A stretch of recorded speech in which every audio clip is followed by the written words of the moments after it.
Why did no one see it coming?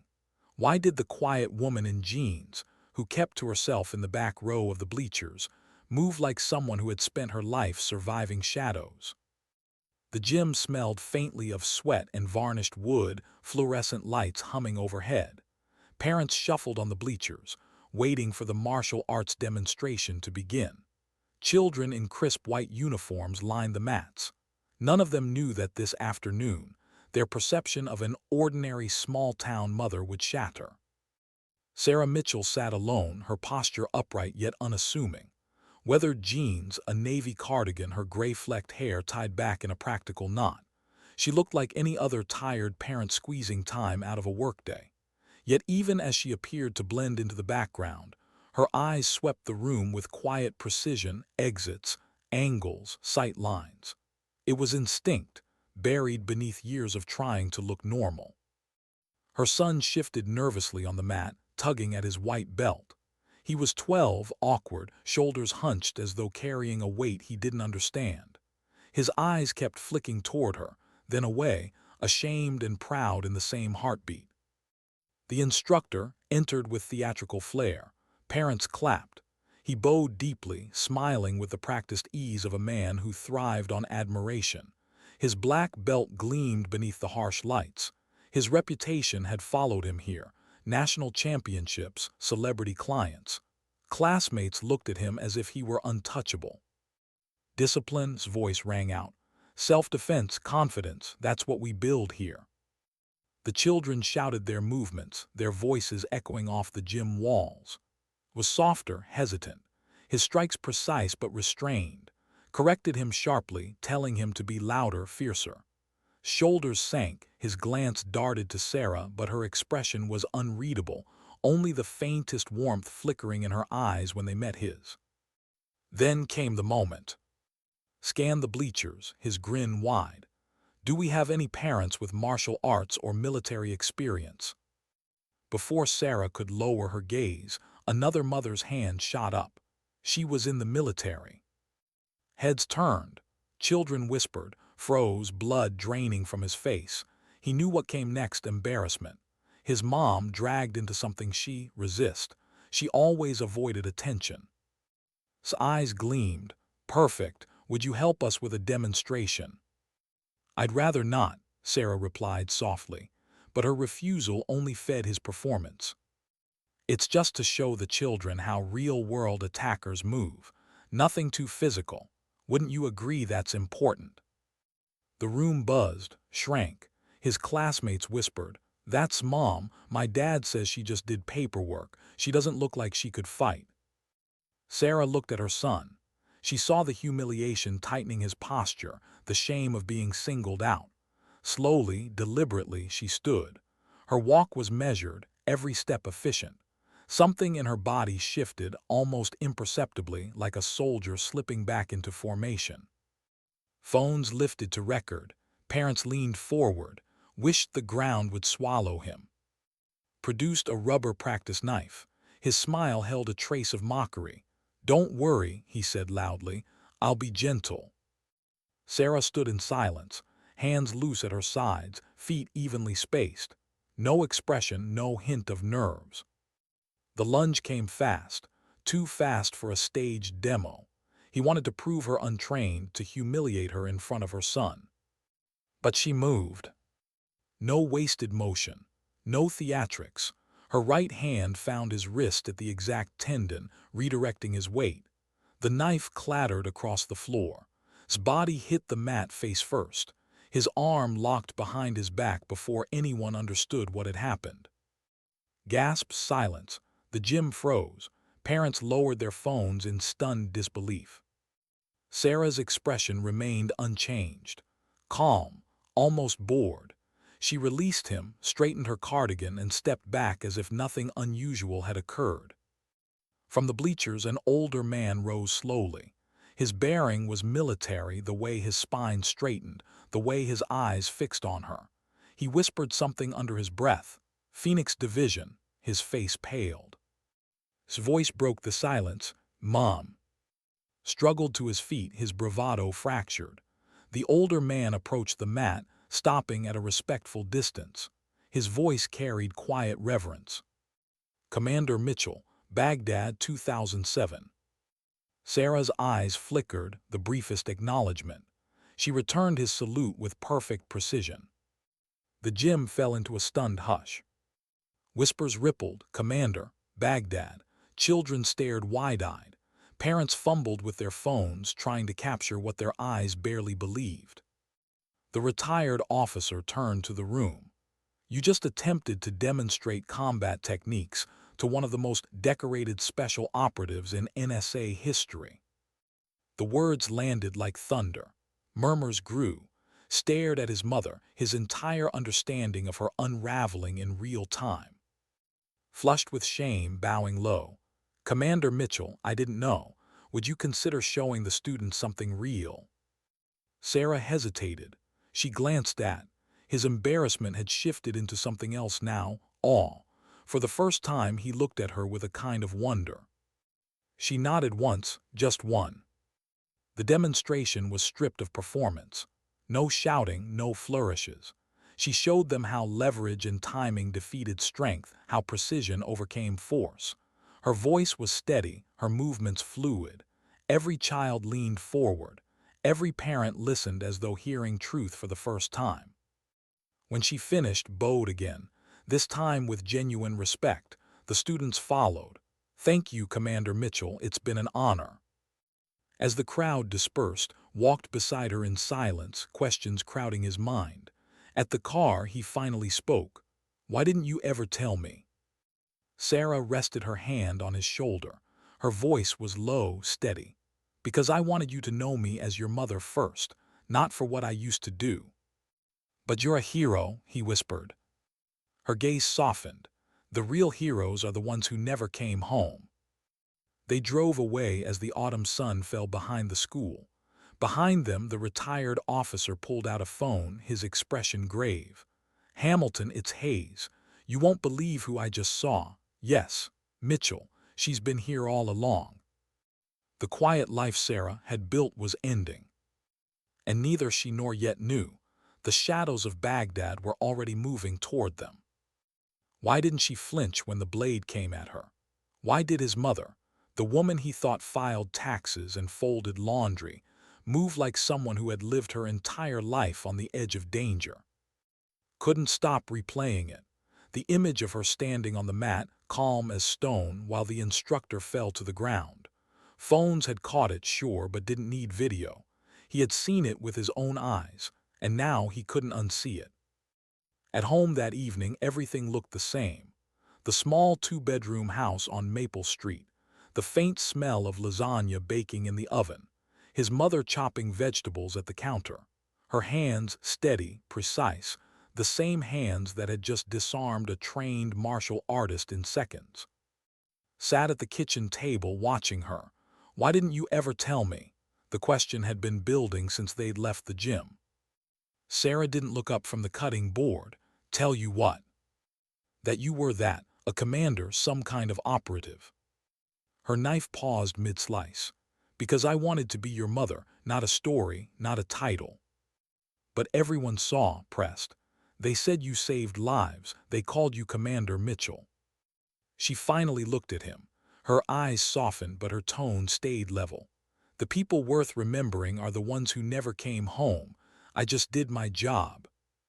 Slumped back, frustration and awe tangled inside him.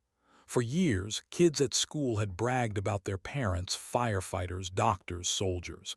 He had said little, embarrassed that his mom was just normal, an accountant. Now he realized he'd been living with a stranger.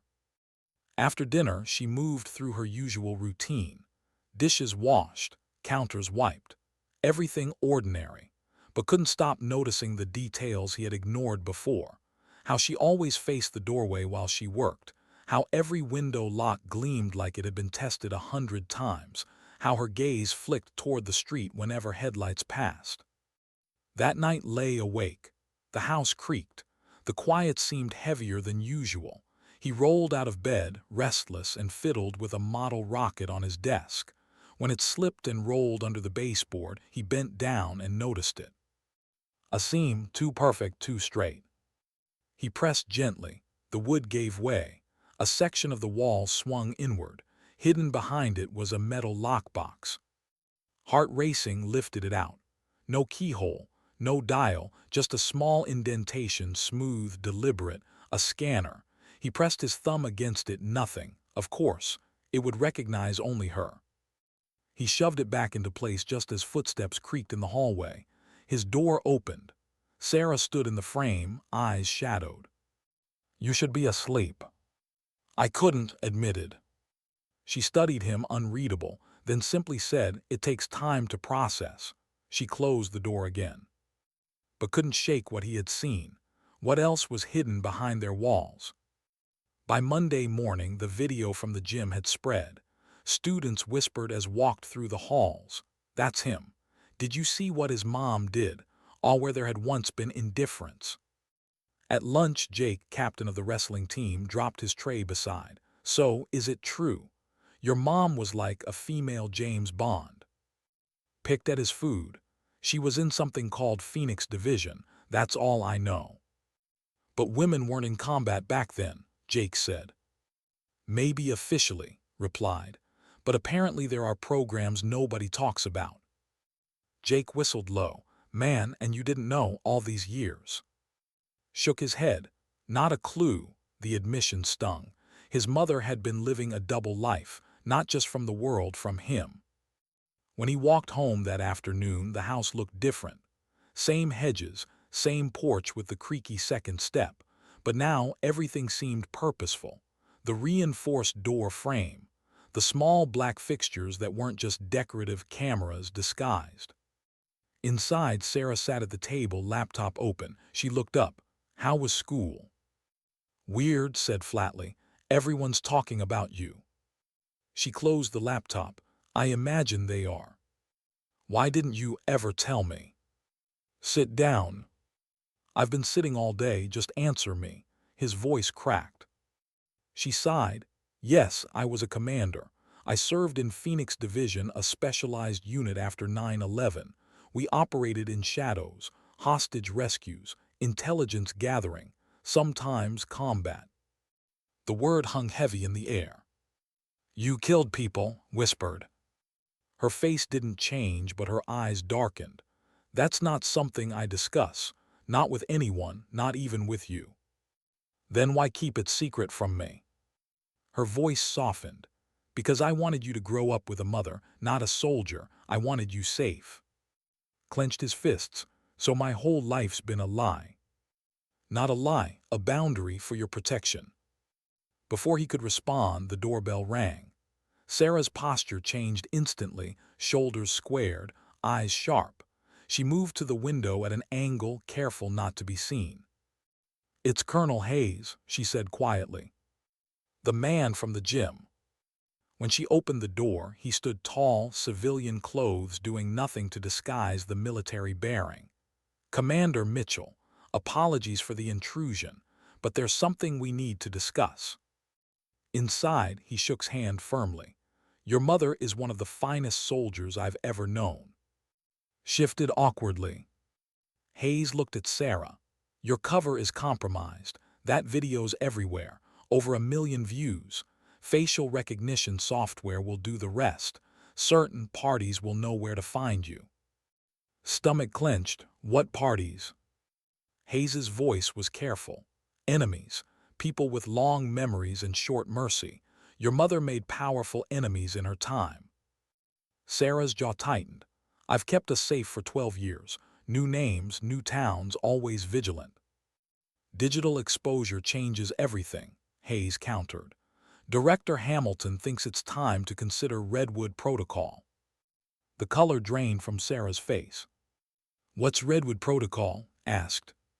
"Relocation," Sarah said tersely. "New identities, cut ties, disappear completely." His chest tightened. "But school, my friends, everything." "You wouldn't have to," Hayes said gently. "You'd simply start over." "No," Sarah snapped. "Not yet. We move only if it's unavoidable." Hayes studied her. "With respect, Commander, caution kept you alive in Baghdad when the rest of your team wasn't so fortunate." The silence that followed was suffocating. Stared at his mother. What happened in Baghdad? Another time, she said quickly, but could see it in her eyes. Ghosts she carried, names she didn't say aloud. When Hayes finally left, Sarah closed the door slowly, stood there trembling with 1,000 unasked questions. Are we in danger? Real danger? There's always danger, Sarah said quietly. I've spent 12 years minimizing it for you. That hasn't changed. Swallowed hard, then what do we do? Her hand brushed the scar at her temple. Her voice was firm. We do what we've always done. We prepare. And upstairs, while pretended to sleep, she lay awake, a pistol beneath her pillow, her eyes scanning the street outside. Somewhere out there, old enemies were stirring. Baghdad had never truly ended. And soon it would come knocking at their door. Why did she keep so many locks in a house no one ever tried to break into? Why did the hedges look less like gardening and more like cover? Couldn't stop seeing everything differently now. Every ordinary detail of their house looked suspicious. The reinforced doorframe, the precise hedges, the strange way his mother never parked directly under the streetlight. He had lived in this house for years, blind to it all. But after the gym, after Colonel Hayes's warning, blindness was no longer an option. At school, whispers followed him. Not insults this time, curiosity. Awe, students who'd never said his name before now asked questions about his mother. Was she really a commander? Did she actually kill terrorists? Deflected. He barely understood any of it himself. That night, unable to sleep, he wandered his room. He thought of the hidden lockbox behind the baseboard, cold metal, scanner light waiting for her fingerprint. What else was in this house? As he shifted his rug, he noticed something odd. A seam in the hardwood floor, too perfect. His heart pounded. He pressed it carefully and the panel gave way, lifting like a trapdoor. Inside lay a metal ammunition box, old but sturdy. His hands trembled as he opened it. Photographs spilled out. His mother in desert camouflage, flanked by 3 other operatives.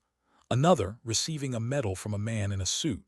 A third her inside a military transport, geared up with her team, eyes sharp and alive in a way he'd never seen. On the back of one photo, scrawled handwriting, Phoenix Team Alpha, Baghdad insertion. December 2006, Turner, Mitchell.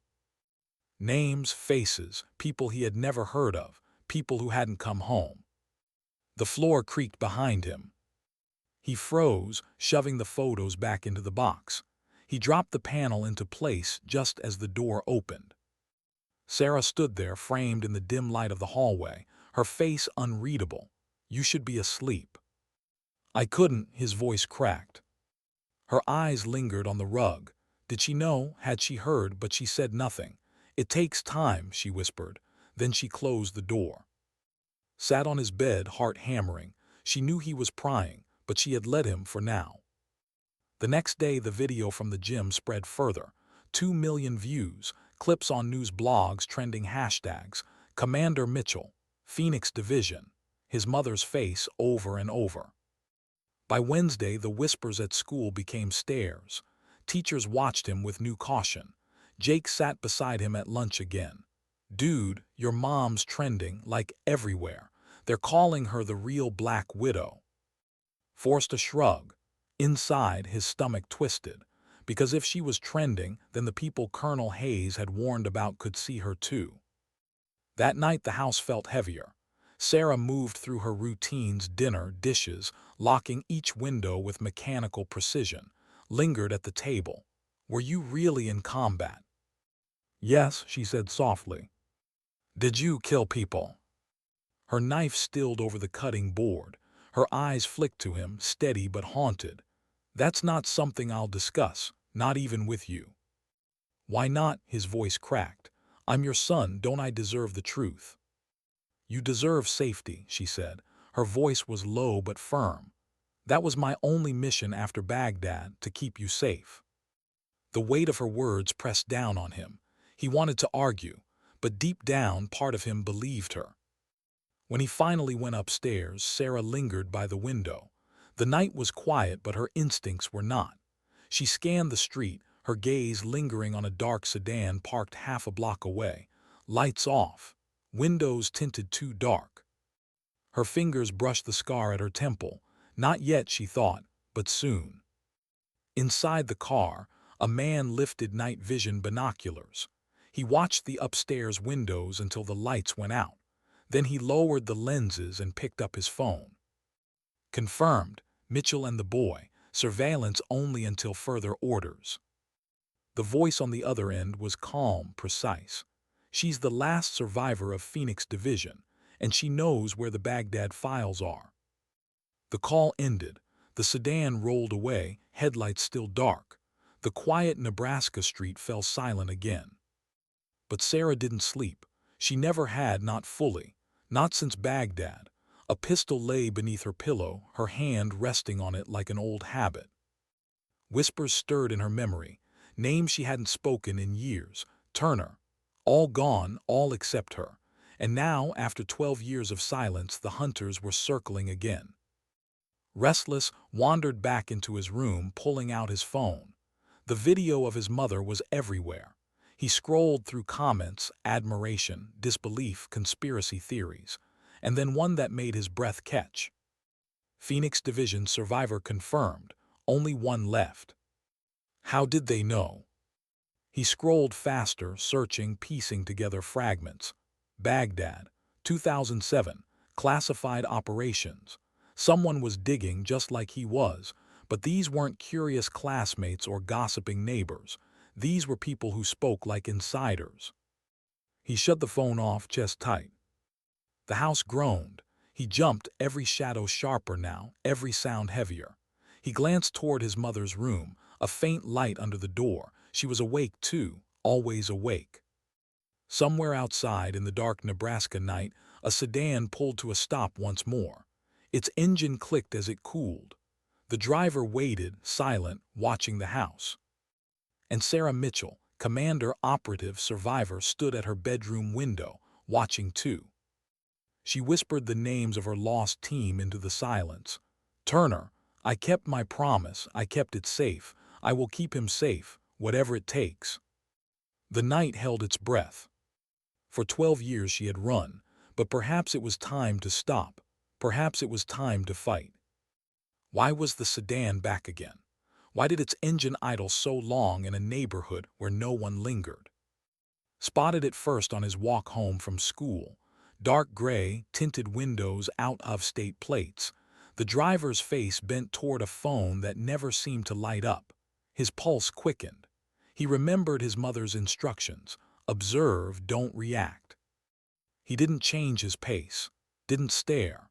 But instead of heading directly home, he veered through the park, cut behind a row of houses, and circled back along Pine Street. Every step replayed her voice in his head. Don't be predictable. Don't look like you know you're being followed. By the time he slipped in through their back door, Sarah was waiting, arms crossed, jaw tight.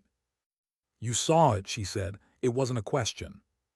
Gray, tinted windows, out-of-state plates, rattled off. His voice trembled, but his eyes were steady. Sarah's expression softened briefly, pride, then hardened again. It's the third time this week. Who are they? Whispered. I don't know yet, but Hayes was right. We've been found. On the kitchen table, her laptop screen glowed with a map of Nebraska dotted with markers. Escape routes. Contingencies she had kept hidden until now. We need to discuss options, she said. Running, muttered, his stomach twisting. Not necessarily, her gaze sharpened, but we must be ready. Before he could respond, the doorbell rang. Both of them froze. Sarah's hand went instinctively to the drawer where she kept a pistol locked inside. She checked the feed from the security camera. Her posture relaxed slightly. It's Hayes. When she opened the door, Colonel William Hayes looked sterner than before. Civilian clothes again, but crisp, deliberate. His eyes carried the weight of bad news. Inside, his voice was blunt. We need to talk, in the country. Sarah stilled. Her face emptied of expression, replaced by something colder than had ever seen. Confirmed. Hayes nodded. Facial recognition hit at Lincoln Airport, 83% certainty. I reviewed it myself, it's him. Looked between them, whose? Hayes glanced at Sarah, waiting. She exhaled slowly. Samuel was the financier behind the terrorist cell my team dismantled in Baghdad. The mission where, her voice caught, the mission where my people didn't come back. His blood went cold, the one that. Yes, Sarah said sharply, shutting the door on the memory. Hayes continued. He's traveling with two known associates, former Serbian special forces, contractors now, ruthless, expensive, if's here it isn't random. Sarah nodded once, decision already forming. Pack a bag, essentials only, we're leaving in 30 minutes. Froze, leaving just like that, my school, my friends. Your safety comes first, she said firmly. Hayes interjected. Redwood Protocol is still viable. New identities, new lives. We can have you both extracted within the hour. No, Sarah snapped. Not yet, we use my fallback. His chest tightened, fallback. A cabin, Sarah explained. Remote, secure, I purchased it years ago, not tied to my name, 2 hours from here. Hayes frowned, temporary at best. Long enough to plan, Sarah said. Her tone left no room for debate. His hands shook as he stuffed clothes into a backpack upstairs. A toothbrush, his laptop, one photo from his desk. The idea of never seeing his house again, his school, his friends, it hollowed him out. When he came downstairs, Sarah was already moving with surgical efficiency. She swept through rooms, opening hidden compartments hadn't known existed. A pistol behind a false kitchen drawer, a burner phone tucked inside a hollow lamp base, rolls of cash sealed in waterproof bags. Take only what you can carry, she instructed. He wanted to scream, wanted to ask why their life had always been a lie, but one look at her face, steel layered over exhaustion, kept him silent. 20 minutes later, they were on the road. Sarah's old sedan hummed down the highway, Nebraska fields blurring past. She drove with both hands firm on the wheel, her eyes flicking constantly to the mirrors. Where exactly are we going? Asked at last. Echo Point, a cabin I secured through a shell corporation, no paper trail leading to us, remote, defensible. You've had an escape plan this whole time. Her grip on the wheel tightened, since before you were born. Because of Baghdad, said softly. She didn't answer. Silence stretched, broken only by the tires on asphalt. Stared out the window, his world unraveling mile by mile. Mom, tell me about Baghdad. What really happened? Her eyes stayed on the road. For a long time, he thought she wouldn't answer. Finally, her voice came low, deliberate. Late 2006. Intelligence flagged a major arms deal in Baghdad, chemical weapons. My team was sent to intercept, she swallowed. But we were compromised. There was attack before the operation began, was killed instantly. Turner and I tried to escape but were waiting, vanished in the chaos. I was injured. By the time I woke up in a military hospital, there was ash and my team was gone, disappeared. And her voice faltered. I learned I was pregnant with you. Stared at her profile, and you left. Yes, she said simply. I left everything, chose a different mission. They drove in silence, the truth sitting heavy between them. Hours later, they turned onto a gravel road, trees rising thick around them. At a steel gate, Sarah entered a code. The gate swung open. The cabin looked modest. Wood siding, small porch, smoke-colored roof. But knew better now. Everything about it was calculated. Reinforced windows, sight lines carved into the tree line. Ordinary camouflage for extraordinary preparation. Stay in the car, Sarah ordered. She reached beneath her seat, pulling out a pistol. Froze, you have a gun. Stay in the car, she repeated. He watched her move toward the cabin, not his mother anymore, not the quiet accountant. She moved like the woman on the mat in the gym, balanced, efficient, ready. Minutes later, she waved him in. Inside, the cabin was sparse but functional. Wood stove, 2 bedrooms, a kitchenette, but details stood out, lines of sight from every window, reinforced locks, and furniture placed not for comfort but for defense. "Home sweet home," she said. Her tone was flat. Dropped his bag, looking around with wide eyes. "You built all this just in case." "Hope for the best," she said quietly. "Plan for the worst." That night Sarah sat at the small kitchen table with a secure phone, dozed on the couch, exhaustion winning against adrenaline. She dialed. Hayes answered instantly. "Mitchell. We're secure at Echo Point."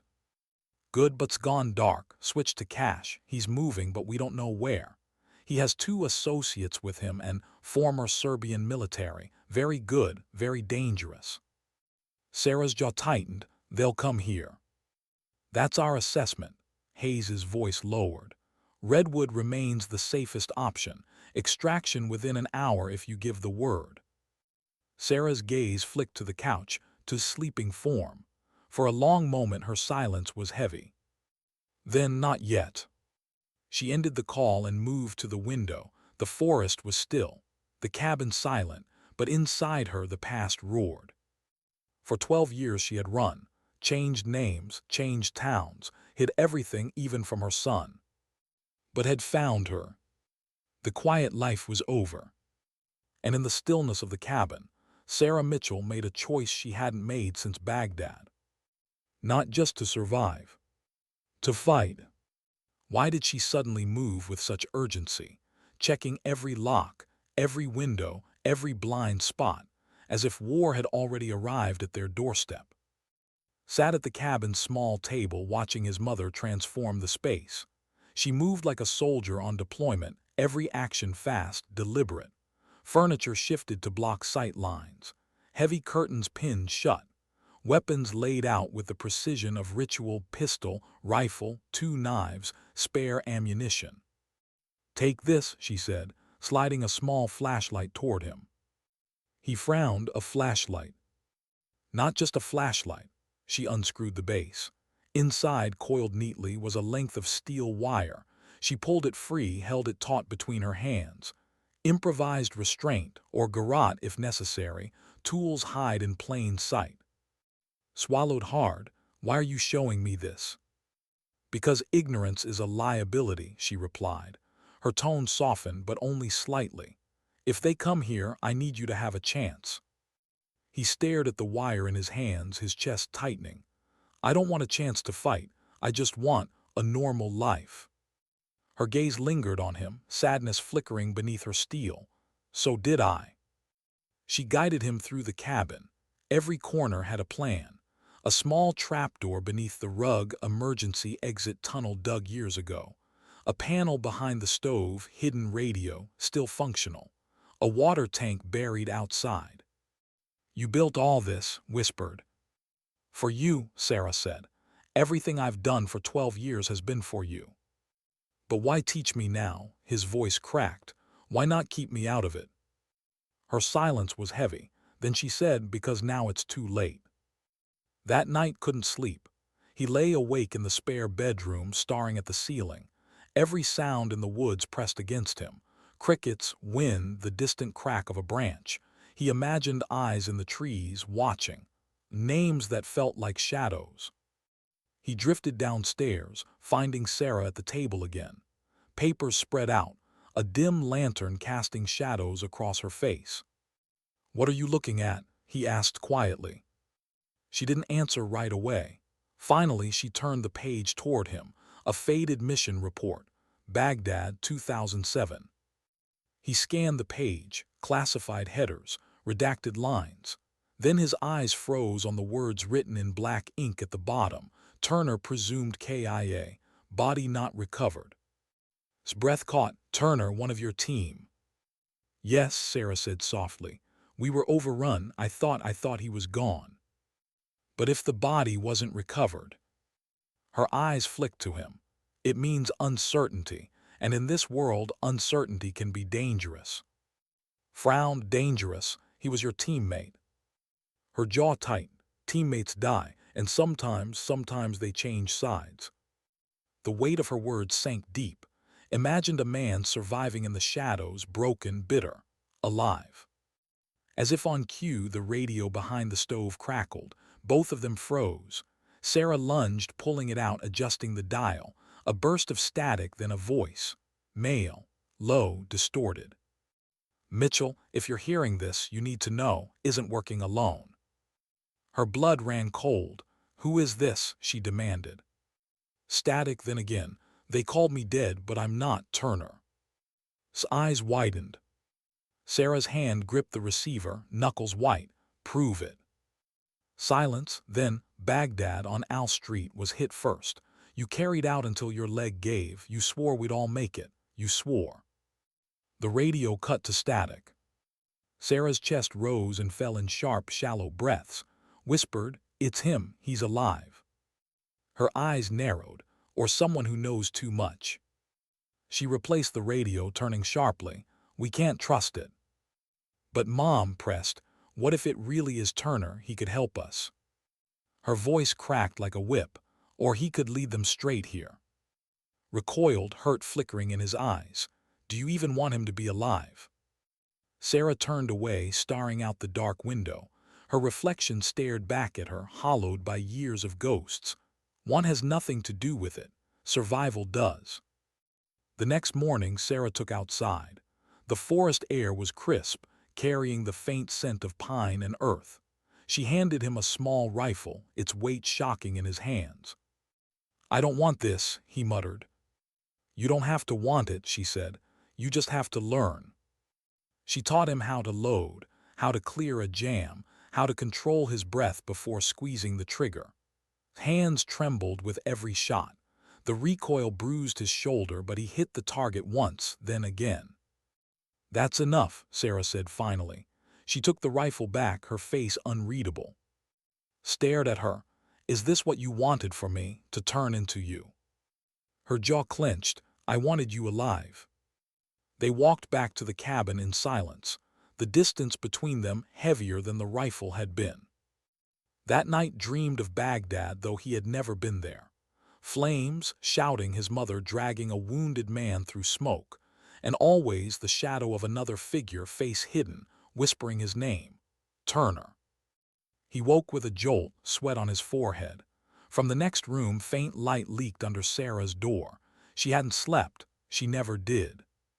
He pressed his ear against the wall, heard her voice, low, controlled, on the radio again. If it's truly you, then why now? Why after 12 years? What do you want from me? Static, then a reply, faint but cutting. Not from you, from him, the boy. His heart stopped. He stumbled back from the wall, breath ragged. He had thought he was just caught in her shadow, but now he understood. He wasn't just part of her story. He was the story. Why did the message mention him? Why would strangers from Baghdad, men who'd fought beside his mother before he was even born, speak his name? Couldn't shake the words, not from you, from him, the boy. The cabin felt different now. Not just a fortress. It felt like a trap, and he was the bait. Sarah's face gave nothing away. She moved through the rooms in silence, checking locks, adjusting curtains, tightening the perimeter as though layering walls between him and the world. But noticed her hands steadier than steel when she loaded a magazine, but trembling slightly when they brushed against a photo of him on the counter. Mom, he whispered as she strapped on her holster. What did he mean? Why me? Her eyes flicked to him, sharp but haunted. Don't overthink it. Whoever's using that radio knows too much. They're trying to rattle us. But if it really is Turner, then he's compromised, she snapped, or worse. Swallowed hard, forcing himself not to argue, but the truth gnawed at him. If Turner had survived, why wait 12 years? Why speak his name? By afternoon, Sarah led him outside again. The crisp air smelled of pine and damp earth. She handed him a compass and a folded map. You're going to learn routes out of here, she said. I thought you didn't want me involved, he muttered. I don't, but doesn't care what I want. She pointed to a trail carved faintly between the trees. Follow this 3 miles north. You'll hit a service road. From there, two directions. East leads to a small town, west to an airstrip. Memorize both. Trace the map with his finger, his chest tightened. What if you're not with me? Her silence was answer enough. They hiked the trail, Sarah pausing often to make him notice details. The bend of a fallen branch that could be a landmark, the sound of water nearby signaling a creek, the way moss grew thickest on the north side of trees. She spoke like a woman leaving instructions carved into stone, each word a survival manual disguised as conversation. "Why are you teaching me this now?" he asked finally. She glanced at him. "Because you're not a child anymore, and because the world doesn't care if you're ready." They reached the service road, its gravel glinting in the fading light. Sarah crouched low, scanning both directions, mimicked her without thinking, his knees scraping stone. For a strange, fleeting moment, he felt like her shadow. Back at the cabin, night fell fast. Sarah prepared a simple meal, beans and rice, stored in airtight bags. Barely touched it. His stomach churned with thoughts of Turner, and the way his mother's eyes flickered every time she whispered Baghdad. After dinner, Sarah cleaned the pistol at the table, her movements methodical. Finally asked the question that had been burning since the radio crackled to life. "Why would Turner care about me?" Her hands stilled. For the first time in hours, she looked directly at him. "Because you were the secret I carried out of Baghdad." Blinked. "You were already there with me," she said softly. "Not born yet, but alive. I found out after the mission. Turner knew. He was the only one I told." His breath caught. "So if he survived, he might think protecting you is his duty." Her jaw clenched. "Or he might see you as leverage." The lantern between them flickered. The silence pressed like a weight. Suddenly the dog barked, a sharp, urgent sound from the tree line. Sarah was on her feet instantly, pistol drawn, his heart hammered. "Stay low," she ordered. She slid to the window, peering through the curtain. The forest was still, but she saw it, a faint glint of glass where there shouldn't be. Binoculars. Her voice was a whisper. "They've found us." His blood ran cold. She moved quickly, extinguishing the lantern. The cabin plunged into darkness. Her hand found his shoulder, steady and firm. "Listen to me. If they come, we don't panic, we don't talk, we move with precision." Outside, twigs snapped, boots on earth. His breath shook. He wanted to hide, to disappear, but her grip on his shoulder held him in place. She moved like shadow, guiding him to the floor, crouching low. Voices drifted from the trees, foreign, quiet, searching. Sarah raised a finger. Silence. The crunch of boots circled the cabin. His heart pounded so loud he swore they could hear it. A beam of light swept across the window, paused, moved on. Sarah's lips brushed his ear. Not yet. The intruders lingered for an eternity, then retreated into the woods. Silence returned, heavy and unnatural. Only then did Sarah exhale, holstering her weapon. "They're probing, mapping us. They'll be back." His hands trembled. "What do we do?"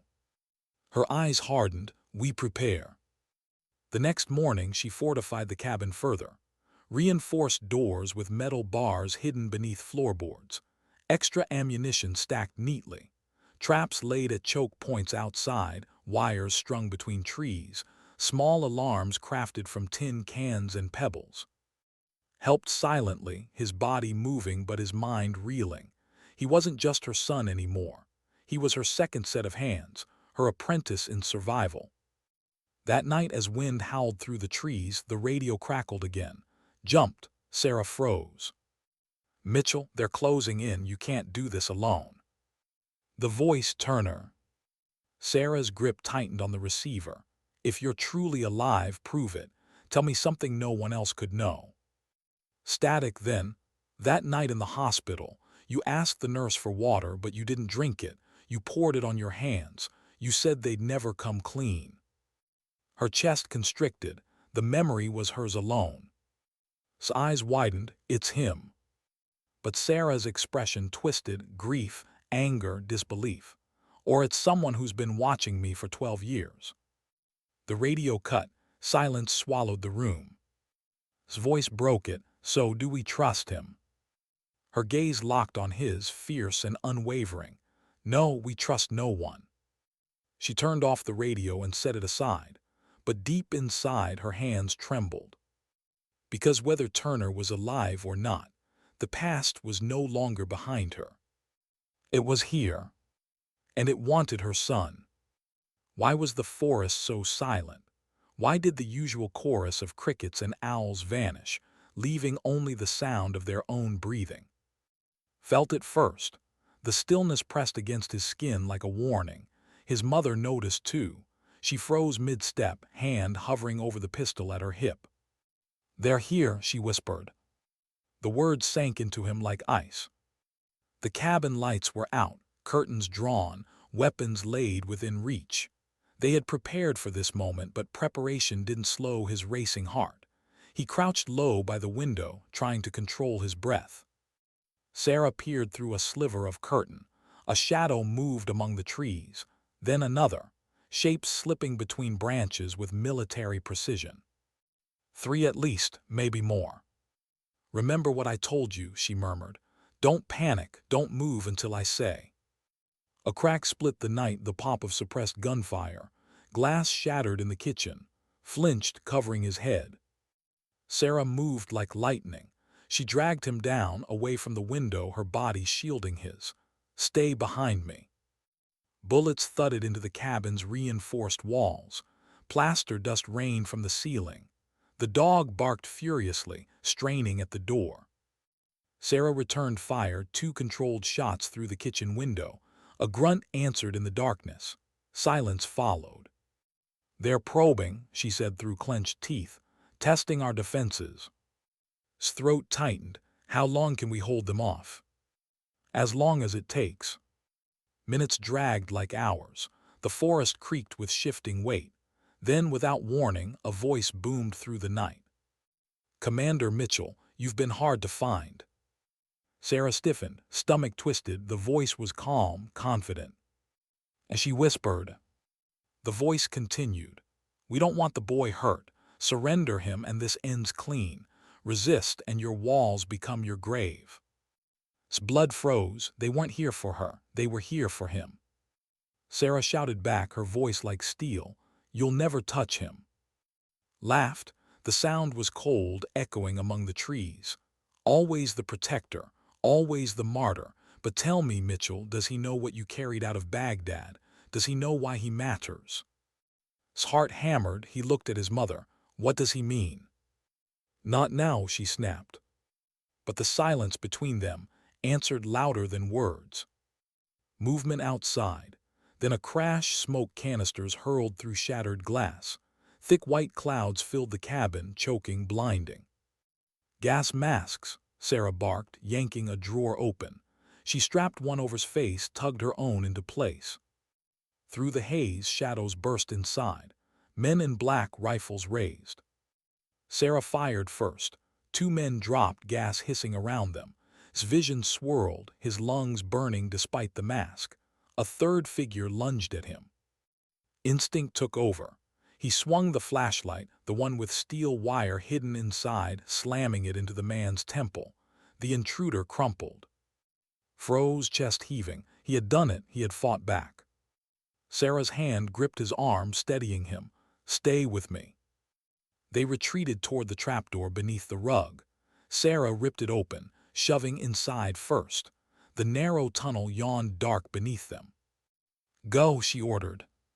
He scrambled forward, dirt scraping his hands and knees. Behind him, Sarah fired again, controlled bursts, covering their escape. Bullets tore into the floorboards above her, wood splintering. She slid into the tunnel after him, slamming the hatch shut. Darkness swallowed them. "Keep moving," she hissed. They crawled through the earth, the tunnel pressing tight around them. His lungs burned, every breath ragged inside the mask. Above, muffled voices shouted, footsteps pounding. The tunnel opened into the forest, concealed beneath thick brush. Sarah pushed out first, scanning the tree line with her weapon raised. The night was alive with shadows. "Stay low," she ordered. They moved deeper into the woods, every step silent, calculated, but knew they were being hunted. Minutes passed. Then from the darkness a voice cut through the trees. "Sarah." She froze. The voice was familiar, too familiar. "Turner," she whispered. A figure emerged from the shadows. Beard thick, eyes hollowed by years, rifle slung across his chest. His face was older but unmistakable. "It's me," he said softly. "You don't have to run anymore." Sarah raised her weapon instantly. "Stay back." His chest constricted. "Mom, it's really him." Turner's gaze flicked to, "So this is him, the boy." Sarah's finger tightened on the trigger. "Why are they after him, Turner? Why does want him?" Turner's face shifted, grief, guilt, something darker. "Because he's not just your son. He's the reason Baghdad happened. Already knows." Stomach dropped. "The reason?" His voice cracked. "What does that mean?" Before Turner could answer, gunfire erupted in the trees. Bullets shredded bark, dirt exploding around them. Turner dove for cover, shouting, "They're here." Sarah dragged down, shielding him with her body. She fired back, muzzle flashes lighting the night. The forest became chaos. Shadows darting, rifles cracking, smoke curling through the branches. Clutched the flashlight, heart pounding. He wasn't just running anymore. He wasn't just hiding. He was part of this.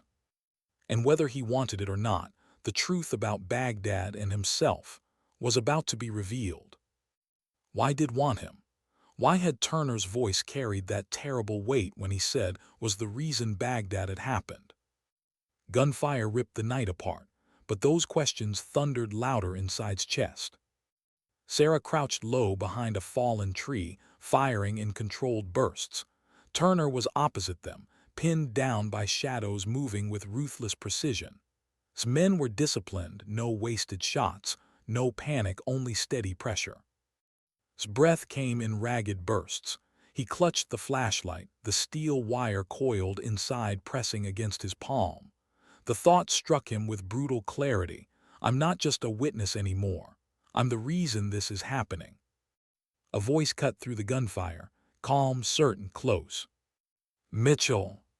Yep. The name chilled the air. He stepped into view, flanked by two men with rifles raised. His face was older, hair silver at the temples, but his eyes burned with the same fire Sarah remembered. "You've kept me waiting a long time," called out, "but now the game ends." Sarah raised her weapon, steady as stone. "You won't touch him." Smiled faintly. "You think this is about touching him? No, Sarah, this is about what he carries, about what you carried out of Baghdad." His voice broke. "What does that mean?" Turner's shout carried across the chaos. "Tell him, Sarah, he deserves the truth." Her chest constricted. For 12 years she had buried it, locked it away. But now the boy she had protected was staring at her with wide, desperate eyes. She said, voice trembling, "That mission in Baghdad, it wasn't just an arms deal.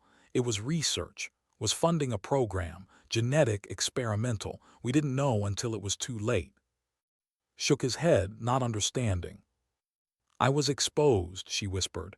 "You were inside me then. You survived what none of us should have, and believes that makes you," her voice faltered, "the key." The world tilted around him. "So all this, all of it, because of me?" "No," Sarah said fiercely. Because of men who play God and call it science. You are not what they made you. You are my son." But's voice cut through, smooth and deadly. "You can lie to him, Mitchell, but I can show him the truth. He's not ordinary. Deep down, he knows it. Why do you think he's still alive when your whole team burned?" His chest heaved. He wanted to scream, to deny it, but pieces clicked together. His uncanny endurance on long runs, how quickly he healed when other kids stayed sick for days. Things he'd dismissed.